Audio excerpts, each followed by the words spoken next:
সংসদ ভবন অঙ্গনে সাবেক স্পিকার ব্যারিস্টার জমির উদ্দিন সরকারের দাফন প্রক্রিয়া চলছে। বাদ আসর সংসদ ভবনের প্রবেশমুখে তার দ্বিতীয় জানাজা অনুষ্ঠিত হয়।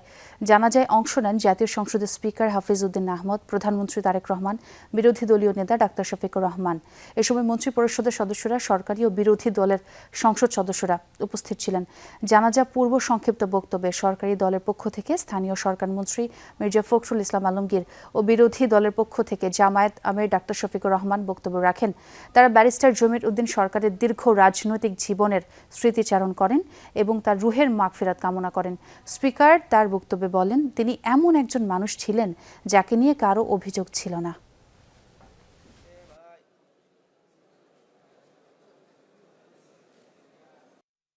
তার সম্বন্ধে কখনো কারো কাছ থেকে কোনোদিন আমরা কোনো বিরূপ মন্তব্য পাইনি।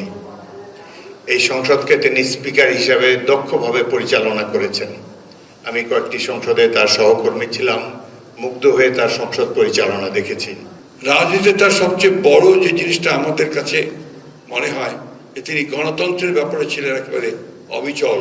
এখানে তার আস্থা ছিল একেবারে অসাধারণ। আল্লাহ তাআলা আমাদেরকে এখান থেকে সবক নেওয়ার তৌফিক দেন। যে 3 টুকরা কাপড় বা 2 টুকরা কাপড় আমাদেরকে এইভাবেই গায়ে দিয়ে দুনিয়া থেকে বিদায় নিতে হবে। আমরা সেই কথা স্মরণ করে নিজেকে প্রস্তুত করি। আল্লাহ তৌফিক দান করুন।